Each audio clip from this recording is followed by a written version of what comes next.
Saludamos a todos acá desde a lo largo del país para este nuevo programa para poder conversar sobre la actualidad nacional y una serie de temas que esperamos poder sean del agrado de todos ustedes para poder ver el estado en el cual se encuentra el país y algunos temas más de la actualidad. Las cartas sobre la mesa es transmitido en Mundo TV, en Cable Mundo, desde Antofagasta hasta Los Ríos. Nos puede ver también por Telecauquenes, Ñublevisión y Radio Nonguén. Y nos puede seguir en redes sociales. Estamos en X, Facebook, Instagram y Threads. Y no podemos dejar de mencionar, este programa cuenta con los auspicios de Aurus con sus sucursales de Arica a Valdivia. Bueno, en este programa tenemos el agrado de poder conversar con Juan Andrés Lagos, histórico militante del Partido Comunista, al cual le damos obviamente la más cordial de las bienvenidas. Juan Andrés, ¿cómo estás? Hola Mario y muchas gracias por la invitación, pues a disposición del intercambio. Bueno, Juan Andrés, obviamente, histórico, como le decía, militante del Partido Comunista, periodista, colega, para poder saludarlo también por acá. Durante largos años, obviamente, se ha dedicado a todo el tema político, por el tema, obviamente, desde afuera, desde la interna del Partido Comunista. Fue director del diario El Siglo, ha estado en el comité del Partido Comunista, secretario general, miembro del gobierno hasta hace no mucho tiempo, destacado analista, así que podemos profundizar varios temas aquí para poder darlos a conocer a ustedes. Y mira, Juan Andrés, para poder comenzar, tenemos encima este fin de semana lo que van a ser las elecciones municipales de gobernadores. eh, ¿Cuál es el pie en el cual se encuentra el Partido Comunista de cara a estas elecciones que pueden ser también un anticipo bastante fuerte de lo que podría ser para más adelante las presidenciales y también para medir, obviamente, la popularidad y el estado en el cual se encuentra el gobierno de cara a la opinión pública? Bueno, es como casi de sentido común que se dice que las municipales son las elecciones que en muchos aspectos determinan lo que viene después. Pero es cierto y hay que decirlo, que efectivamente es así. Por lo menos en Chile ya durante muchos años las elecciones municipales han marcado. Hay que tener en cuenta que se miden los partidos a través de la votación de concejalías. Ahí cada partido saca sus cuentas en la cantidad de votos que logra, que tiene en distintas comunas, pero es una medición muy objetiva. O sea, esa es la elección, la de concejales, concejalías, es la que más mide a los partidos. Pero también hay otras mediciones que tienen que ver con las comunas, en regiones en donde se produce en Chile un abultamiento grande de ciudadanía, ¿no? Eso ocurre en la metropolitana, pero también ocurre en la octava, también ocurre en el norte, en fin, hay concentraciones de votación muy grandes de ciudadanía que, insisto, tienen que ver, o sea, de alguna manera eso es una medición y una proyección también, digamos, también. Y lo tercero, por cierto, que es lo que a veces más queda en la retina, pero de mi punto de vista no necesariamente es lo más relevante, pero queda, por cierto, porque tiene que ver con un tema de incidencia, de gobernabilidad, de imagen, de construcción de ciudadanía, en fin, muchos aspectos, que es la electividad. O sea, ¿dónde eliges y a quién se elige? Yo creo que tomando estos parámetros me da la impresión de que las elecciones que se van a producir el sábado y domingo tienen varias aristas de cierta incertidumbre. Primero, hay casi 6 millones de personas que nunca han votado en elecciones municipales. Votaron por voto obligatorio en los plebiscitos y lo hicieron como lo hicieron, valga la redundancia. Votaron primero rechazo abrumadoramente y luego votaron en contra abrumadoramente. Entonces, hay una cuestión que nadie puede decir tan en forma priorística por quién va a votar ese tipo de personas. Segundo, no son personas etariamente jóvenes, puros jóvenes. Hay una transversalidad etaria bastante significativa. Y tercero, estas elecciones para ese mundo, que es el que decidió la votación de los últimos dos plebiscitos, en realidad de todos, con voto obligatorio, como no hay mediciones previas, se junta el hecho de que todas las encuestas y todos los estudios lo que visualizan es que hay un nivel sobre el 50% de personas que dicen que no tienen decisión. No tienen decisión o no saben por quién van a votar o no quieren decir por quién van a votar. Son sobre el 50%. O sea, hay un porcentaje de ciudadanía que nadie tiene muy claro cuál va a ser el voto finalmente en concreto, por quién va a votar. Agregamos a esto el hecho de que no es de ahora, no es de ahora, hay estudios fuertes del PNUD y de otros, se agudizan con la crisis de la administración de justicia que estamos viviendo, por cierto, con los temas de corrupción, con los temas como el de Hermosilla y otros que además son cuestiones que si uno mira desde los 90 en adelante en Chile se han producido varias situaciones de ese tipo que golpean directamente a la élite económica y a la élite política del país, a la élite que gobierna, a la élite que está en el Parlamento, a la élite que está en el poder económico y en el poder político. O sea, esa élite, de acuerdo a estos estudios, el PNUD es fuertemente golpeada por una ciudadanía que mira con mucha, yo diría, distancia a esa élite que mantiene desigualdades, fragmentaciones sociales, eh, aparece en situaciones de corrupción muy fuertes, muy fuertes, muy fuertes, de distintos ámbitos. O sea, hay involucradas juezas y jueces, hay involucrado dirigencia política, militancia política, hay involucrados poderes fácticos como el que representa Hermosilla y Chadwick, ¿no? Pero también desde el punto de vista del gobierno que fueron. Y en estos días, qué duda cabe, estamos afectados, este país, nuestro país está afectado y muy impactado por lo que ha ocurrido con la denuncia de una mujer funcionaria que lo ha hecho responsablemente, ¿no? O sea, esta no es una, no tiene ningún elemento que uno podría decir esto es una especie de operación o no se ve esa posibilidad. Yo personalmente la descarto. De acuerdo a los antecedentes, la descarto. Pero sí se ve una denuncia de abuso, una denuncia sobre violación, de acoso, de ejercicio práctico de una situación que ayer el fiscal Armendáriz la describía en la primera presentación que hizo en el tribunal y que muestra que ahí hubo movimientos para intentar encubrir, para intentar llegar a la víctima, hay muchas situaciones que se están empezando a develar directamente. O sea, antes de que hablara ayer Armendáriz, había mucha versión de prensa, pero él ayer habló directamente y hubo muchas cosas que él informó y la opinión pública podía conectarse directamente de una manera muy transparente a ese momento judicial, procesal, el primero, y no fue desmentido.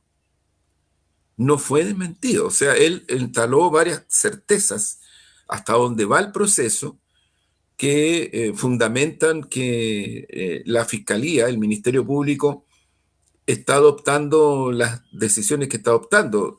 Capturar los celulares de Manuel Monsalve, solicitar ciertas medidas concretas.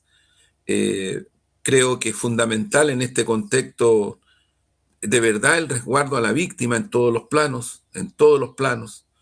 Y eso impacta mucho en la ciudadanía, Mario. Yo estos días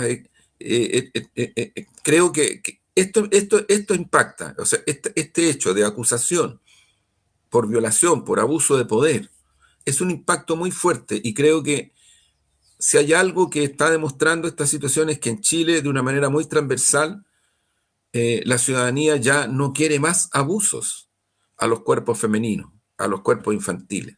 No quiere más, los rechaza. Ya no hay ese espacio que yo creo que mucho tiempo atrás y por décadas en Chile existía, donde este tipo de cuestiones como la pedofilia, los abusos sobre los cuerpos femeninos, sobre los cuerpos infantiles, quedaban en la absoluta impunidad. Esa es la verdad, en la absoluta impunidad. Los poderes fácticos del patriarcado, de élite predominantes, en fin, de las relaciones de poder. Aquí, hace unos años atrás, en Chile se produjo una situación que dejó a la Iglesia Católica en una situación incredibilidad, de extraordinaria incredibilidad, porque empezaron a surgir eh, a develarse, porque existían de antes, situaciones que afectaron incluso a prestigiosos sacerdotes, ¿no? O sea, prestigiosos sacerdotes incluso vinculados a la defensa de los derechos humanos, en fin, o sea, estamos hablando de una situación muy delicada, muy sensible. Y creo que eso está en el centro y es bueno que así sea, es importante que así sea. Creo que son cuestiones que tienen que ver con derechos esenciales de las personas, en este caso de las mujeres. Yo incorporo a los niñas y niños, ¿no? Porque también en Chile hay una historia larga de abusos sobre los cuerpos infantiles. Entonces creo que ese es un aspecto muy relevante que está cursando, hay un proceso, pero también creo que aquí se ha producido una situación que mi impresión, Mario, impacta mucho a una ciudadanía en forma transversal, que antes que esto empezara y está ocurriendo, veían en Manuel Monsalve una persona probo, una persona que encabezaba la lucha contra el narcotráfico, contra el crimen organizado, flagelos terribles de la sociedad chilena, que, que, que lo veían incluso siendo subsecretario. Manuel Monsalve tenía mucho más credibilidad que muchas ministras y ministros del actual gobierno. Entonces, yo creo que hay que entender o tratar de analizar en profundidad ese impacto y no disminuirlo. La ciudadanía creía en Manuel Monsalve, lo veía una persona empeñosa, una persona que a pesar de todas las críticas que hay al gobierno respecto de los temas de seguridad, eh, eh, él estaba ahí, en la primera línea, combatiendo esos flagelos, impulsando medidas concretas, en fin, o sea, una gestión dentro del cuadro de la crisis muy evaluada positivamente por la ciudadanía. Por eso es que después empiezan todas las especulaciones que iba a ser el futuro ministro de la Seguridad Pública, que eventualmente podía ser candidato a senador, incluso algunos hasta decían, bueno, si dadas las circunstancias que hay reales, porque hay muchas y muchos que dentro del gobierno quieren ser candidatas o candidatos presidenciales, pero la verdad es que de acuerdo a los estudios no les da, esa es la verdad, a los actuales estudios, a lo que hay, no les da, ¿no? O sea, ese es un dato real, ¿no? En el caso de Monsalve, claro que le daba, po, claro que le daba, de acuerdo a estas proyecciones. Con esto se desploma, ¿no? Esto se desploma. Para mí, el desplome de una persona que tenía esta impronta en la ciudadanía se desploma, porque no logras hacer coherencia entre una persona que encabezaba toda esta batalla y que ejerció su poder, de acuerdo a lo que se está conociendo, intentó incluso mover piezas desde una institución policial eh, para hacer lo que se le acusa que hizo, ¿no? Por tanto, es un impacto fuerte, creo yo, en la ciudadanía lo que está cursando. No, lo Ahí que te sí. comentaba, ya, pasando ahí un poco más ya del tema electoral, ya a lo que es el gobierno, justamente lo que comentaba de esta situación, este terremoto que está viviendo el Ejecutivo en estos momentos. Tú estuviste bastante tiempo en la interna del Ministerio del Interior, ¿ah? Justamente comentabas un poco de lo que de lo que fue tu experiencia, pero ¿cómo crees que se ve esto al interior del ministerio? O sea, ¿cómo golpea justamente, por lo que tú comentabas? Monsalve era una figura que estaba bastante bien posicionada. De hecho, si uno recuerda lo que fue entre diciembre del año pasado hasta febrero de este año, de hecho fue la cara visible de muchas crisis que tuvo el gobierno, mini crisis que tuvo en ese momento, que él fue el que daba la cara. De hecho, mucha gente se preguntaba qué pasaba con la ministra Carolina Toá cuando era Monsalve, que salía a hacer las vocerías. Después, el gobierno ya solucionó un poco esta parte, pero era una cara visible, era una cara que creíble, como muy bien decías, de cara a la opinión pública. ¿Cómo crees que impacta eso al interior de la estructura del funcionamiento del Ministerio del Interior? Y obviamente eso se nota después cómo va a funcionar el Ministerio del Interior de ahora en adelante como estructura, o sea, ministerios, subsecretarías, componentes, con todo lo que implica ahora la agenda de seguridad, el reposicionamiento del nuevo subsecretario Luis Cordero, que está debutando básicamente, y cómo va a quedar también el liderazgo de la ministra Carolina Toá en medio de todo este desorden de esta imagen que dio el gobierno y especialmente el ministerio hacia la ciudadanía de que hubo un desorden comunicacional, de no saber abordar esta crisis y no saber cómo comunicarla bien. Y ya llevamos una semana justamente de tener al gobierno en el centro de todo, e inclusive escaló hasta el nivel del presidente de la República, que también se puso en el centro de este tema. Sí, Mario, mira, yo tuve la experiencia en Interior, en el Ministerio del Interior, en el gobierno de la nueva mayoría. Cuando fue ministro del Interior Rodrigo Peñaglillo, después Burgos y después Fernández. Y subsecretario Pancho Alegui.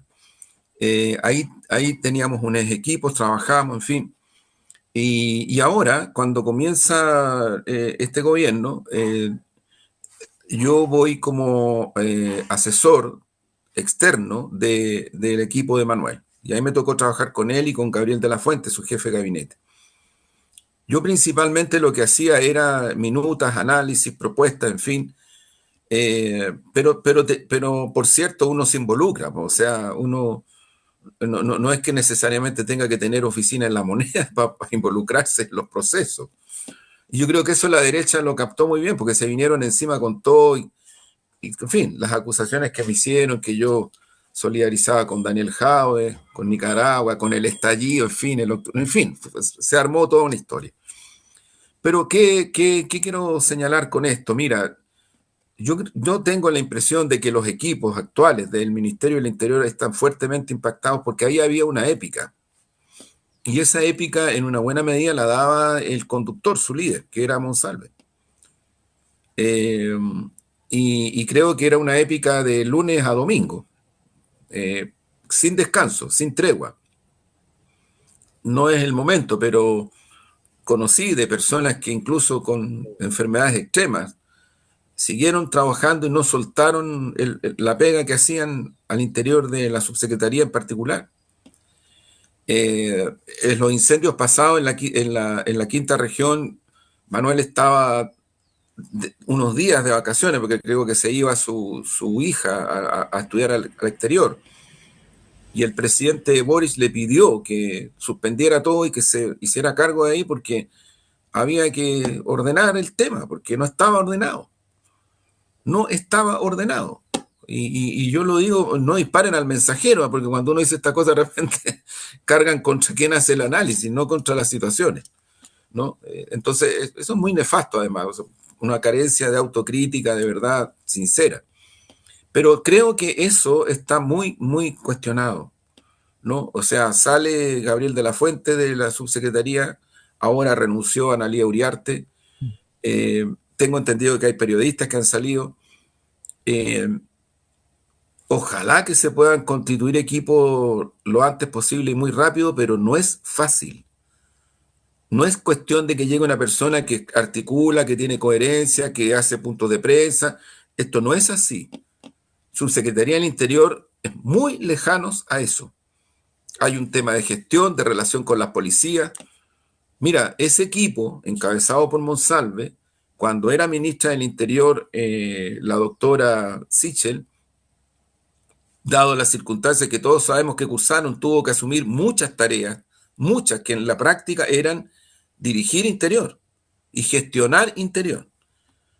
Al gobierno le costó bastante, ¿cómo decir?, asumir la arquitectura de lo que es el Ministerio del Interior, la Subsecretaría del Interior, en un poder ejecutivo extraordinariamente presidencialista, pero por otro lado, con un poder ejecutivo que tiene una arquitectura en interior y particularmente en la subsecretaría, más ahora con las delegaciones presidenciales y todo aquello, que tiene muchas responsabilidades respecto de temas cruciales para la sociedad, cruciales. Estamos hablando de seguridad, estamos hablando de funcionamiento relativamente cotidiano, transporte, en fin, hay muchas, muchas cosas que pasan por Interior y particularmente por la subsecretaría. Yo creo que el gobierno se demoró su buen poco en esto, en cuanto a gestión, a asumir el tipo de gestión que tenía que hacer, ¿no? Yo me recuerdo que cuando partimos en el gobierno de la nueva mayoría con el ministro Peñaglillo, antes de que fuera nombrado por la presidenta Bachelet, conversábamos estos temas y él me decía, mira, él tenía más experiencia, él fue jefe de campaña territorial de Lago, después fue jefe de gabinete en el primer gobierno de Michelle Bachelet, pero me decía, ¿sabes cuál es para mí el principal problema que vamos a tener en el gobierno de la nueva mayoría? Es que como este es un gobierno no tanto de continuidad, sino que de reformas importantes, cambio al sistema binominal y cosas de ese tipo y otras más, vamos a empujar la descentralización, una nueva constitución. No hay muchos profesionales, cuadros que tengan la capacidad de gestionar cambios, sino que hay más bien un hábito de mantener el statu quo de la gestión de gobierno.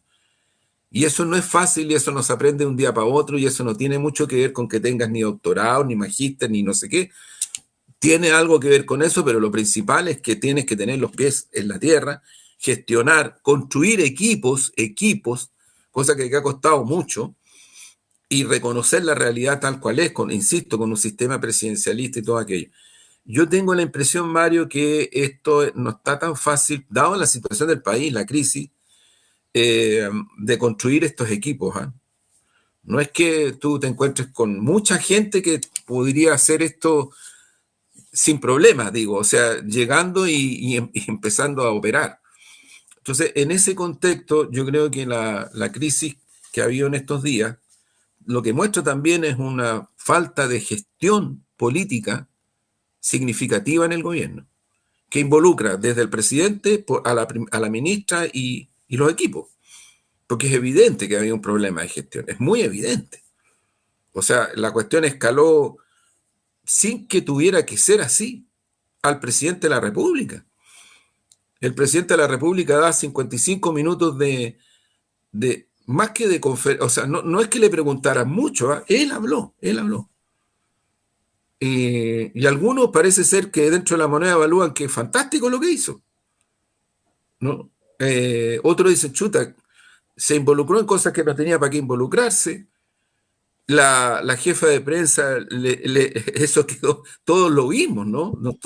Le decía, pare, y después fue, y él fue y se le acercó, qué sé yo, y o sea, es evidente que el equipo presidencial estaba altísimamente preocupado de lo que estaba ocurriendo ahí.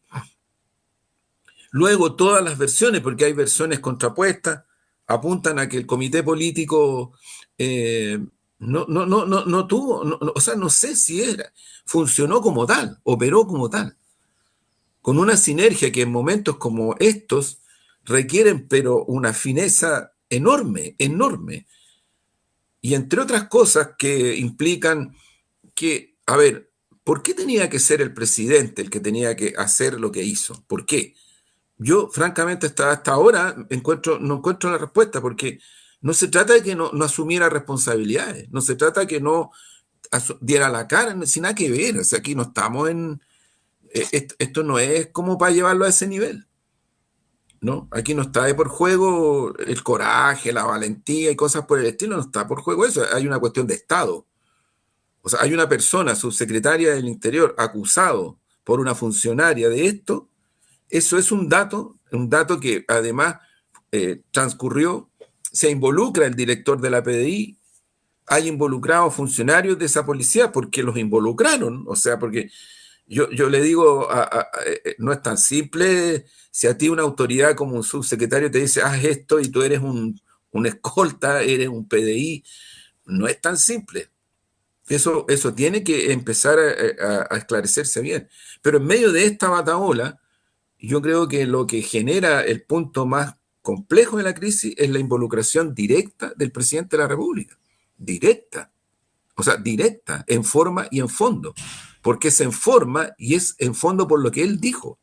Entonces, creo que ahí hay situaciones muy complejas que creo que demuestran, y eso ojalá que, insisto, no disparen al mensajero, pero que implica que se tiene que mejorar la gestión del gobierno, eso es, la gestión política del gobierno. Eso es lo que se tiene que mejorar y cambiar, porque han habido muchas situaciones donde esa gestión queda al debe. Esta, por cierto, la situación de los incendios también, y otras en las cuales se han resuelto las cosas de una manera muy errática, del punto de vista, claro, aparecen como muy así, ¿eh? Pero esto de ser así, de esto de elevar el tono, no resuelve la direccionalidad de las cosas. O sea, a veces no es suficiente elevar el tono, a veces no es suficiente decir que uno tiene absoluta transparencia y qué sé yo, no es suficiente, porque gobernar y la gestión de gobierno en un país como este, insisto, con un presidencialismo muy marcado, con la crisis que existe desde el punto de vista de la credibilidad que la ciudadanía tiene real respecto del Poder Judicial, respecto del Parlamento, ¿no? Que son cuestiones que no nacen de la nada. O sea, la ciudadanía está mirando al Parlamento, está mirando al Poder Judicial, está mirando al gobierno, está mirando al poder económico por las cosas que le toca vivir todos los días. No porque haga mucha locuración teórica, ¿no? Que también es válida y legítima, es por lo que vive todos los días. Justo en ese contexto, descendiendo un poco más a lo que es la gestión misma del Ministerio del Interior, una de estas preocupaciones justamente está cristalizada en esta agenda de seguridad que ha impulsado el gobierno, que el presidente ha insistido en llevar adelante. Y parece que no ha funcionado o se ha entampado demasiado esta relación Congreso-Gobierno para poder sacar adelante los puntos, especialmente con las polémicas que se han armado en torno al eventual despliegue de las Fuerzas Armadas, el tema de infraestructura crítica, las reglas de uso de la fuerza, la mejora del sistema de inteligencia, que también ahí está con los dimes y diretes de uno u otro lado, hasta dónde llegar, hasta dónde soltar este tema o hasta dónde no hacer concesiones. Cómo es justamente este desarrollo de esta agenda de seguridad que a vista de lo que sucede en el país ya es una urgencia bastante suma, por lo menos para la opinión pública. Tremenda, tremenda, tremenda urgencia. Mira, ahí en esta área me tocó a mí como asesor, me tocó involucrarme mucho, mucho. Primero, yo creo que en su secretaría lo que se logró al comienzo, perdón, después de los primeros 6 meses, pero los primeros 6 meses fueron para mí un desastre. Un desastre, o sea, todavía estábamos con la idea de que se ganaba el plebiscito por mirando para atrás, como se dice en las carreras, ¿no? Mirando para atrás, y no fue así. Se suspendieron un montón de cosas porque se esperaba ganar y tener esto de la nueva constitución para implementar. No se hicieron cosas que se tendrían que haber hecho. Una parte importante de la ciudadanía miró al gobierno y sobre la base de su rechazo al gobierno votó como votó rechazo. No es que votaran porque estuvieran muy de acuerdo. La derecha, acuérdate, Mario, la derecha se fundió sus líderes políticos, su lideresa, inventó una sociedad civil. Y fueron muy astutas y astutos. Acá fue al revés, acá se metió con todo el presidente, se metieron las ministras, el comando, las vocerías eran Carol Cariola y Vlado Mirosevich, dos dirigentes parlamentarios con fuerte impronta política, ¿no? Entonces, hubo un desfase muy marcado con la ciudadanía que se reflejó en el voto, con una campaña terrible que hizo la derecha a través de los medios hegemónicos, terrible, cóctel perfecto, pero entre medio, ¿cómo nosotros vivíamos en la subsecretaría? Nosotros en la subsecretaría ya teníamos los elementos como para decir, oye, la crisis sobre crimen organizado y sobre narcotráfico es terrible en Chile. Necesitamos medidas, necesitamos recursos, necesitamos avanzar muy rápido en planes con los países vecinos y otros más, en acuerdos bilaterales y multilaterales. Esto no se resuelve solo aquí, porque esta cuestión es un ejército transnacional. Ahora mismo está operando en los Países Bajos, está operando en Estados Unidos. O sea, esta cuestión tiene una dimensión que yo creo que hay que tomársela en serio, ¿eh? Porque va en contra de los estados nacionales, su soberanía. Y sigue adelante, no se ha detenido. Entonces, bueno, en ese contexto nosotros, me recuerdo, empezamos a configurar varias iniciativas fuertes. Lo primero que hubo que superar, eso es un dato de la realidad, es que al interior del propio gobierno y nuestras propias fuerzas políticas habían ciertos prejuicios de algunos sectores respecto de combatir directa y frontalmente el crimen organizado y el narcotráfico. Prejuicios respecto de cuestiones que yo creo que tienen que ver con la reforma procesal penal, que tienen que ver con una cuestión que no tiene nada de relación con la realidad, que son derechos humanos. O sea, no tienen nada que ver una cosa con la otra. O sea, por lo menos de mi punto de vista, una cosa con la otra no necesariamente se tienen que vincular. O sea, son O sea, el tema del respeto a los derechos humanos, más en nuestro sector, es una cuestión que tiene una historia y un arraigo, y eso es. Pero otra cosa muy distinta es el combate al narcotráfico, al crimen organizado frontalmente. Pues si tú no tienes cómo detenerlo y hasta ahora no hemos podido detenerlo. Entonces empezaron a implementar iniciativas, yo creo que rápidamente, y ahí hay que reconocerlo, si hay alguien dentro del gobierno que hizo este giro rápido, fue el propio presidente Boris. Viniendo del sector que viene, ¿eh? Ojo, él dijo, aquí hay que combatir frontalmente, y eso se nota en las cuentas presidenciales, en fin, en el apoyo, en el respaldo a iniciativas que surgían particularmente desde la Subsecretaría del Interior. Marco esto, no voy a decir más, pero era particularmente la Subsecretaría del Interior. Ahora, ahí yo diría que se empezó a enrielar algo importante. Mira, los efectos, por ejemplo, en combatir el tráfico de madera en la octava región, era un negocio, ha bajado, ¿eh? Pero un negocio tremendo, tremendo. O sea, mira, para entender, ¿cómo tú te explicas que troncos de estos grandotes, inmensos, largos, pasaban por todas las carreteras de la octava, de los bosques, en camiones, nadie los detenía, llegaban a un puerto y salían por el puerto? Y uno dice, ¿pero qué es esto? Nada, están todas las instituciones involucradas, todas, todas, porque si no, no se explica cómo. En el caso de la zona fronteriza de los puertos, lo mismo. O sea, las aduanas, con sistemas tecnológicos que son muy precarios. Se empezó a establecer relaciones con la Armada que han dado un resultado muy bueno. En todas partes del mundo, las Armadas trabajan en esta dirección, ayudan mucho, pero incluso hay que fortalecer mucho, mucho más todo eso, pero mucho más de lo que hay.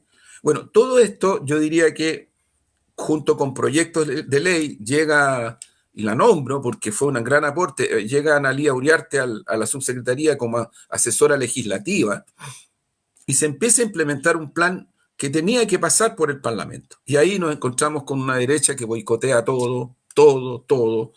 Es brutal lo que hace la derecha en el Parlamento, brutal.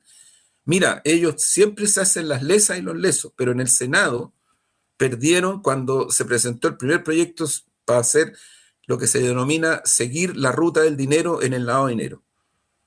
Rechazaron ese proyecto y lo rechazaron y fueron al Tribunal Constitucional, porque como perdieron en el Senado, lo trataron de votar en el Tribunal Constitucional y volvieron a perder. Y si no me equivoco, ayer o anteayer volvieron a votar en contra de que se expulse del país a extranjeras y extranjeros que están ya absolutamente involucrados con el tema del narcotráfico y todas estas adicciones.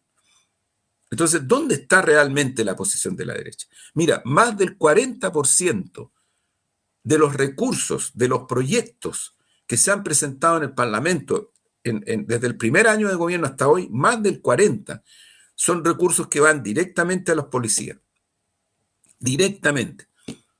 Y ahí los tienen, frenados. Tú mencionaste algunos, el Fast Track, por ejemplo. El Fast Track se aceleró con el asesinato de los 3 policías en la octava región, pero todavía no sale. Entonces tú dices, ¿cuál es la urgencia? Fíjate que el proceso ya estableció a las personas responsables, o por lo menos algunas de las personas responsables del asesinato de esos 3 carabineros, pero por acá el famoso fast track en el Senado, a mí me tocó estar muy involucrado en eso, no en la parte legislativa, sino que en la construcción. Se incorporaron incluso propuestas que hizo el presidente del Senado, un senador RN, se incorporaron a los proyectos para que todo saliera más rápido. Entonces quedó un fast track sobre seguridad que tenía que salir rápido, rápido. Y en el Parlamento, toda y todo, sí, sí, sí, pero ahí están. Entonces la ciudadanía con razón dice, bueno, pero ¿qué pasa? ¿Qué es lo que está pasando?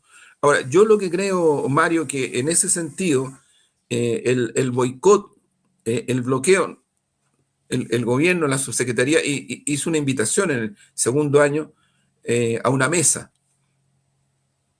Se les costó subirse, se subieron, la derecha me refiero, Y apenas pudieron, se bajaron con el tema de los indultos. Ah, no, que cómo, que los indultos, que acá, y armaron todo un cuento, como tienen los medios hegemónicos muy a su... Entonces, yo personalmente, Mario, lo que creo en estos momentos es que se requiere en Chile un plan nacional de extrema urgencia con un presupuesto específico. Bueno, ¿por qué no le preguntamos a la ciudadanía si está dispuesta a priorizar un presupuesto específico con recursos específicos que el Ministerio de Hacienda y la DIPRES lo construyan para combatir y terminar y derrotar estos flagelos terribles? Yo creo que la ciudadanía va a decir que va a estar de acuerdo y va a poner eso en prioridad por sobre otras cosas. Claro, porque siempre hay que poner las cosas en prioridad. Pero creo que incluso, me da la impresión de que particularmente en las instituciones policiales, particularmente en las Fuerzas Armadas, estos temas planteados así, yo creo que tienen un camino, igual que los municipios, pero que duda cabe. Mira, yo vivo en Recoleta. Aquí en Recoleta, hace unos días atrás, asesinaron a un señor que iba en su bicicleta. Eh, Hay una conmoción aquí. Le robaron la bicicleta y el tipo que se la robó volvió y lo apuñaló y murió. Entonces, el candidato a alcalde, que es el actual alcalde, que es a la reelección, Fares Jaude, dijo, miren, yo vengo pidiendo hace más de un año que Recoleta suba de categoría a la que es actualmente, porque si la sube el gobierno de categoría, el Ministerio del Interior, vamos a tener la posibilidad de tener muchos más policías en Recoleta. Eso es concreto, eso es concreto. Y créeme, Mario, que aquí en Recoleta y en otras comunas se requieren muchos más policías. Ahora uno dice, pero es que van a venir los que dicen, si el tema no se resuelve con más policía. Mira, a ver, no se resuelve con más policía porque es multifacético el problema. Pero sí se necesitan más policías, por favor. O sea, se necesita organizar a la ciudadanía, se necesita que los municipios bajen y trabajen en las juntas de vecinos, se articulen. A mí el otro día yo tuve la experiencia concreta. En la noche, no era tan tarde, una niña que vive cerca de acá corrió gritando, alertando a los vecinos, porque la venían siguiendo un tipo. Y salieron los vecinos, y el tipo que la venía siguiendo, saltó para dentro de mi casa. Entonces empezaron a gritarme. Cuando yo salí, habían como 15 vecinas y vecinos. Y así todos dispuestos y tratando de ayudarse. O sea, yo creo que eso es necesario hacerlo. Hay que organizar a la ciudad, tenemos que organizarnos, pero organizarnos con poder, porque de otra manera no vamos a terminar. Mira, en este plan de urgencia, yo tomo una idea que hay en una propuesta que hicimos con ex policías, con técnicos, con profesionales, con analistas, con gente vinculada a los temas de seguridad y a temas de derechos humanos incluso. Es una propuesta que hemos hecho, un plan nacional. Insisto, hay ex policías también en esta propuesta. Una de las cosas que propusimos fue una reingeniería total al Ministerio Público, a las fiscalías, a la Administración de Justicia en estos temas. En estos temas. Dentro del plan nacional que te señalo, quienes plantearon esto es gente que está vinculada al Poder Judicial, que son abogados integrantes de corte incluso. O sea, gente que sabe, que le ha tocado vivir las situaciones. Cuando empezamos a trabajar este plan nos decían, mira, ¿sabes lo que pasa? Si la ciudadanía ni siquiera hace acusaciones porque sabe que las acusaciones en los tribunales, dependiendo de cierta categoría, van a pasar de largo y se acabó, nadie las va a agarrar. Y la fiscalía hace lo mismo, ¿para qué estamos con cosas? Eso tú lo tienes que cambiar, porque si no lo cambias, esto va a seguir más o menos igual. Más o menos igual, claro. Temas de connotación inmensa, impactos terribles, como el de Monsalve, la denuncia de la mujer, de la funcionaria. Pero hay muchas situaciones de este tipo, pero muchas, no pocas, muchas, muchas. Entonces, ahí hay una propuesta que nosotros hicimos, que insisto, es una propuesta súper necesaria, que es que el Estado y los privados, porque en esto no pueden los privados mirar para el techo, tienen mucho que aportar, pero mucho que aportar. Así como lo hacen para la Teletón, lo podrían hacer para esto, que es un tema de interés nacional. Mucho que aportar en recursos, en gestión, en todo. No es una cuestión solo adicional. Pero una de las propuestas concretas junto con la reingeniería es ayudar a las familias en donde hay soldadas y soldados. O sea, estamos hablando de adolescentes que trabajan en la primera línea del narcotráfico. O ahora queda más en evidencia, son los que roban los autos. En fin, es la primera línea.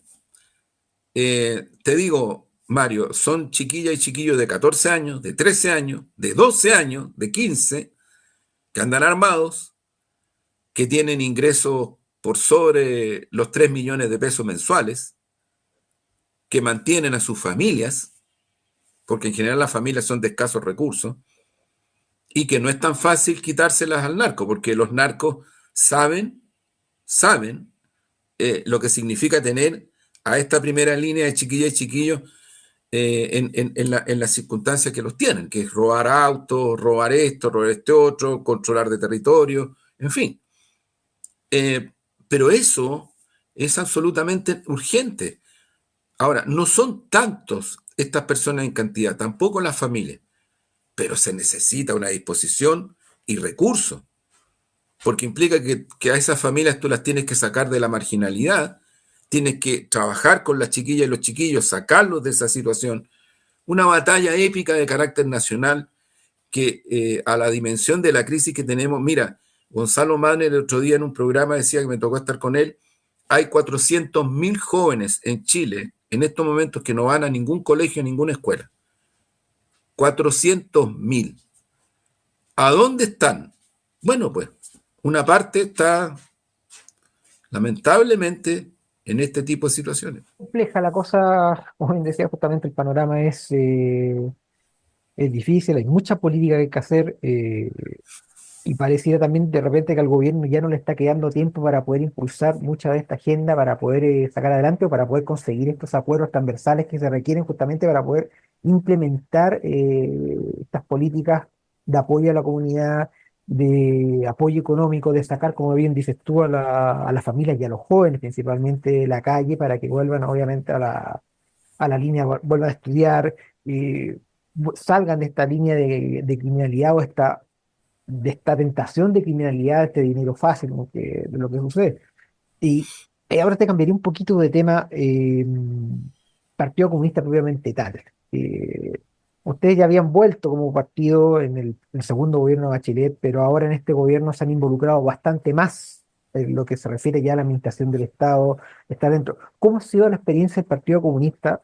Viéndolo también de que han tenido sus choques con autoridad de gobierno, con temas específicos, como sucede, porque lo que sucede, quizás algunas de las cosas que son más visuales para este tema, lo que sucedió con el teniente venezolano asesinado, que hubo intercambios ahí, lo que ha sido justamente esta relación con Venezuela, o lo que sucede de repente con la mirada que tiene el presidente respecto a las dictaduras, le hace su condena a lo que es el mismo gobierno de Venezuela, lo que sucede con el gobierno de Nicaragua.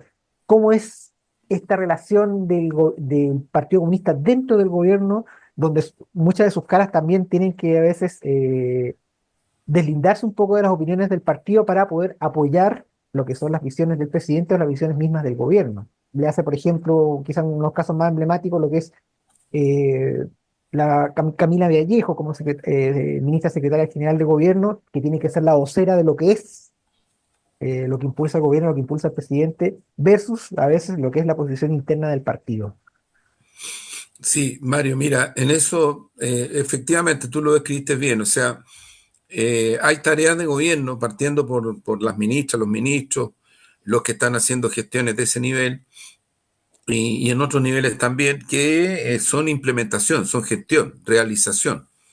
Eh, en un sistema, insisto en este punto, tan presidencialista como el chileno, y no es de ahora, el poder presidencialista, a pesar de que eso, mi análisis es que eso mismo refleja la extrema debilidad que tiene el poder ejecutivo en Chile. Porque al final, si uno mira lo que ha ocurrido de los 90 en adelante, los gobiernos que han hecho más cambio y reforma han necesitado acuerdos previos con los partidos políticos y después ir al Parlamento. Eso es lo que ha ocurrido en la práctica, incluido el gobierno de nueva mayoría de la presidenta Bachelet, incluido el de Lago, incluido el de Elwin, incluido el de Piñera, ¿no?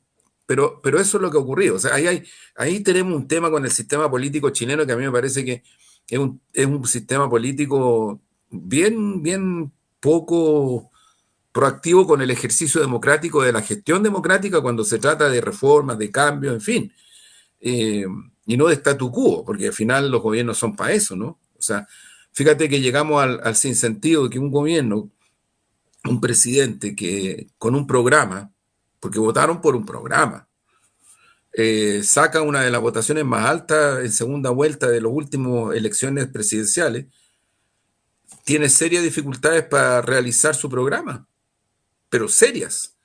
Ya, concedo que hay temas de gestión, sí, los hay. Yo no soy de las personas que creen que todo ha sido el después fantástico, perfecto, los hay. Pero hay un tema que nadie puede negar. El boicot que ha hecho la derecha en el Parlamento respecto al programa es brutal. Bloquearon la reforma tributaria van a ser 2 años atrás, que implicaba asignación de gastos que no se pudieron realizar. Yo creo que ha faltado mucho eso. Ahora, en ese contexto, para mi gusto, el Partido Comunista ha sido más que leal, solamente ha sido súper coherente. Nosotros, en una de las entrevistas que no hemos tenido muchas, en una de las reuniones de comisión política con el presidente Boris, él nos decía que él reconoce la lealtad del Partido Comunista, pero también nos decía, pero a mí no me interesa la obsecuencia, porque yo creo que él se da cuenta que en esto de decir a todo que sí o que todo está el descueve, no sirve para nada, pero para nada.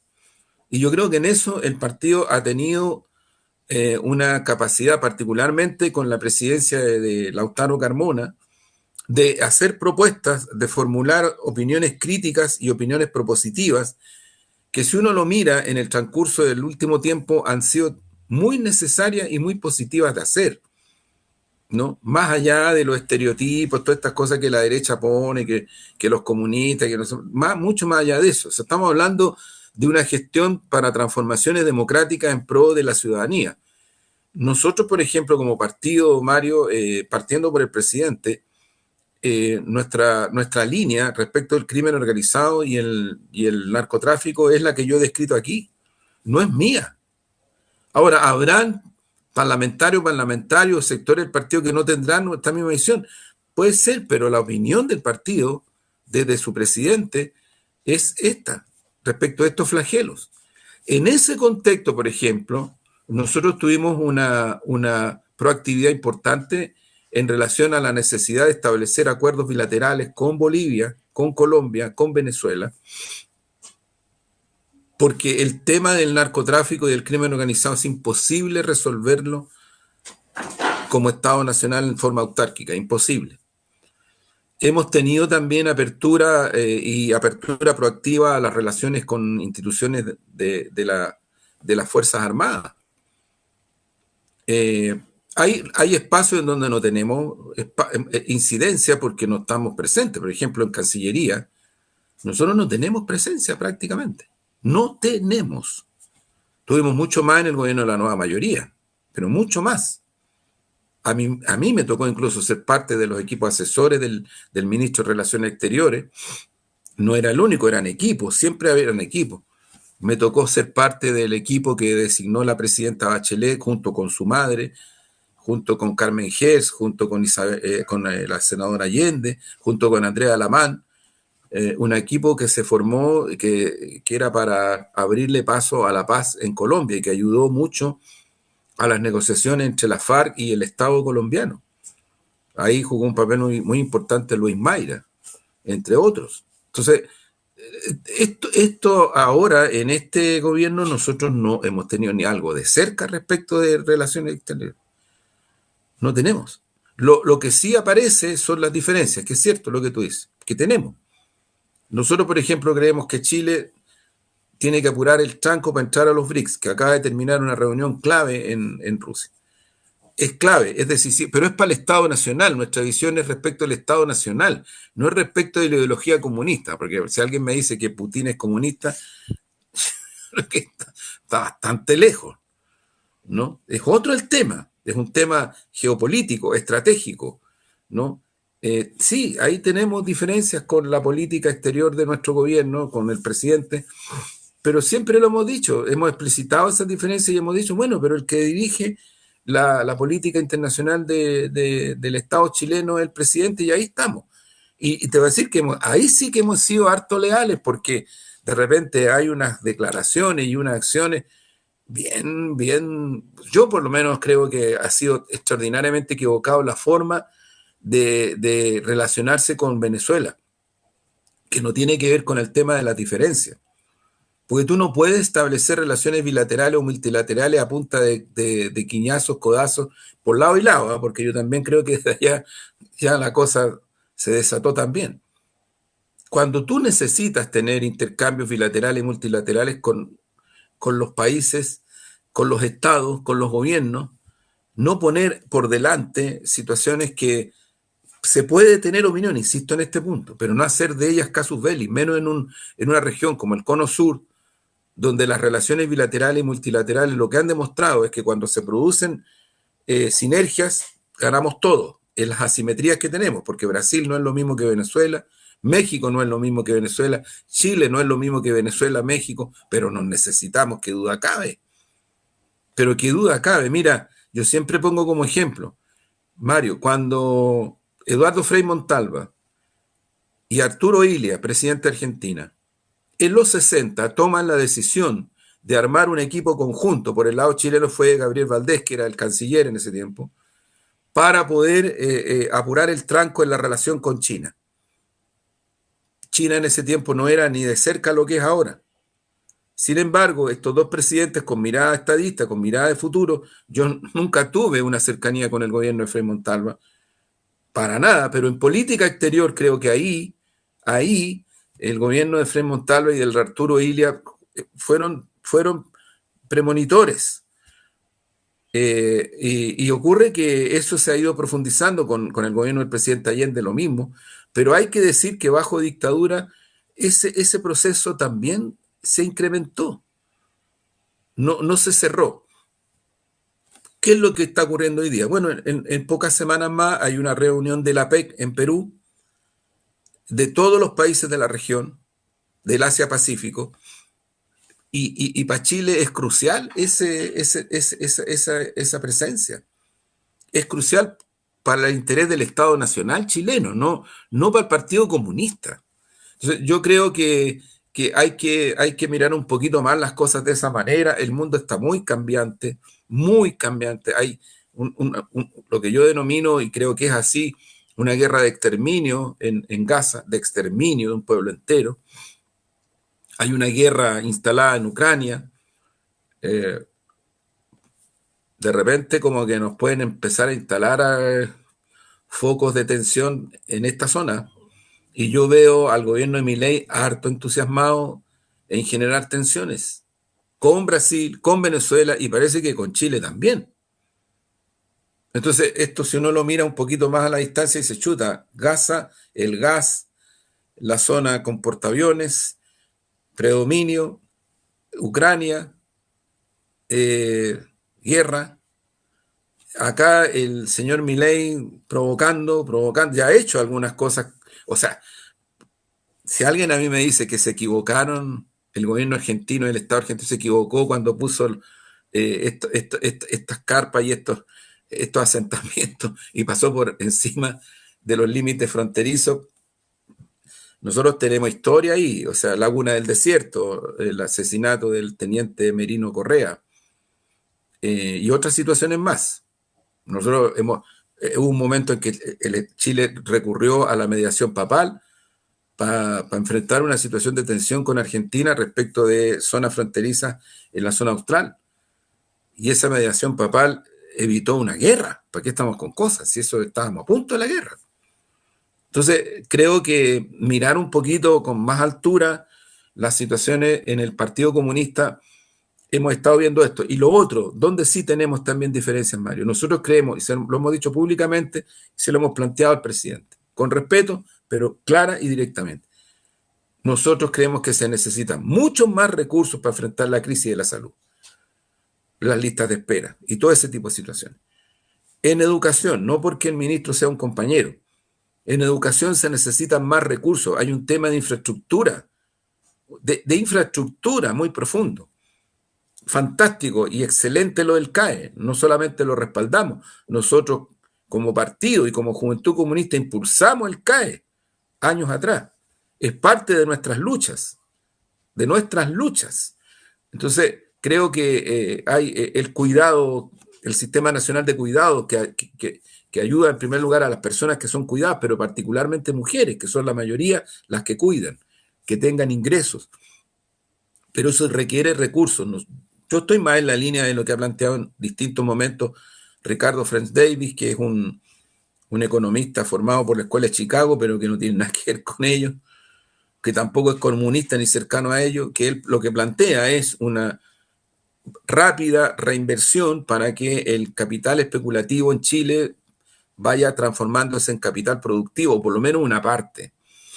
Porque claro, aquí la pregunta que siempre hacen los que se las creen todas, los que creen que se las saben todas, que la macroeconomía, bueno, ¿y de dónde va a sacar los recursos? La típica pregunta. Bueno, yo les digo, léanse con humildad el último libro o los dos últimos libros de Frank Davis a propósito de dónde pueden salir los recursos. Ah, bueno, pero eso significa cambio. Sí, pues sí, está bueno que hagamos la macroeconomía para el puro Fondo Monetario Internacional. Está bueno ya, pues, o sea, no están las condiciones en Chile para que eso siga así. Mira lo que está pasando en Argentina. Vidal Vocero, yo le digo Vidal Vocero, todos lo conocen como Vidal Vocero. Él decía algo que es cierto. Milei está haciendo lo que Pinochet hizo bajo dictadura. Milei lo está haciendo electo. Cuidado, ¿eh? Cuidado que aquí podemos llegar a eso.